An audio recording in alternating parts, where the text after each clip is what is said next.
از روزگاری رفتگان، از آدمان بینشان، از حکمت برداشته و از اندرز آموخته قصه می کند قریب 40 سال باز در ترانه.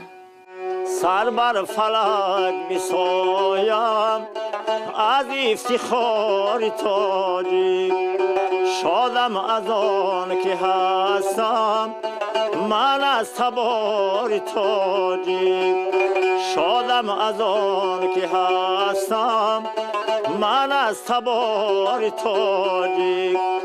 بادی صبا بخواند آهنگ هوریان را، بادی صبا بخواند آهنگ هوریان را، خواهم همین ترانه باشد شعار تاجیک، خواهم همین ترانه باشد شعار تاجیک.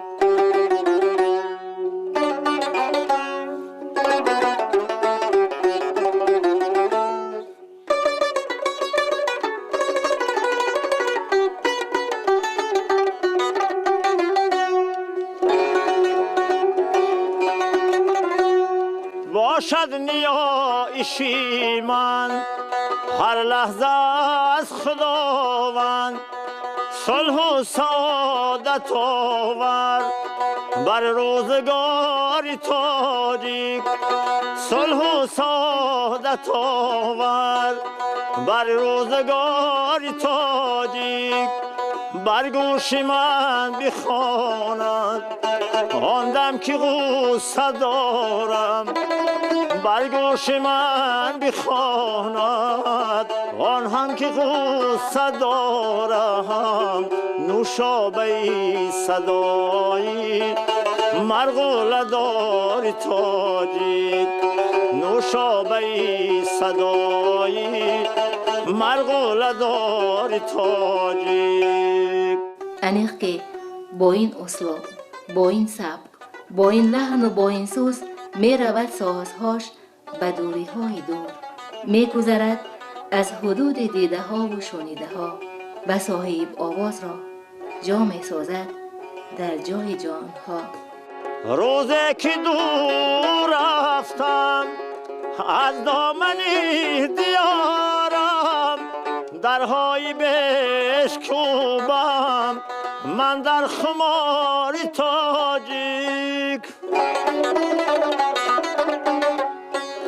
روزی که دور رفتم از دامن دیارم، درهای بشکوبم من در خمار تاجیک. بر گوش من بخواند آن دم که غصه دارم، بر گوش من بخواند آن دم که غصه دارم. نوشابه صدایی مرغوله دار تاجیک، سر بر فلک بسایم از افتخار تاجیک، شادم از آن که هستم من از تبار تاجیک، شادم از آن که هستم من از تبار تاجیک.